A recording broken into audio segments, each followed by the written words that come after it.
జగన్మోహన్ రెడ్డి గారే ఈ సీట్లు తీసుకొచ్చినట్టు ఏది పూర్తి చేయని కాలేజీల గురించి మాట్లాడుతూ ఉన్నారు ఆయన. కేవలం ఫౌండేషన్ స్టోన్స్ వేసేసి నేనేదో వైద్య విద్యార్థులకు సీట్లు ఇచ్చేసాను, వైద్య విద్యార్థులు చదువుకుంటున్నారు, పేదవాళ్ళందరికీ కూడా సూపర్ స్పెషాలిటీస్ మల్టీ స్పెషాలిటీస్ వైద్యాన్ని అందిస్తున్నానని చెప్పేసి ఆయన కలలు కంటా ఉన్నాడు.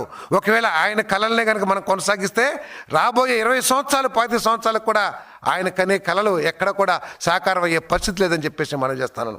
ఈరోజు మీరు చర్చకి సిద్ధమని చెప్పేసి కూడా సవాల్ చేస్తా ఉన్నా నేను. చంద్రబాబు నాయుడు గారి హయాంలో ఎన్ని వందల మందికి మెరిట్ తెలుగు స్టూడెంట్స్కి సీట్లు కన్వీనర్ కోటాలో వచ్చినాయో చర్చకి సిద్ధం అని చెప్పేసి మనం చేస్తాం. మీ హయాంలో ఎంతమంది స్టూడెంట్స్ కన్వీనర్ కోటాలో చదువుకున్నారో దానికి కూడా చర్చకి సిద్ధం అని చెప్పేసి మనం చేస్తాను. మరి ఇవన్నీ కూడా అబద్ధాలు చెప్పి అబద్ధాల మీద మేడలు కట్టాలని చెప్పేసి ఆలోచన చేసే వైసీపీని ప్రజలందరూ కూడా చీత్కారం చేసినా కూడా ఇంకా ఇటువంటి స్వార్థ రాజకీయాలు మానుకోవాలని చెప్పేసి కూడా నేను ఈ సందర్భంగా తెలియజేస్తా ఉన్నాను.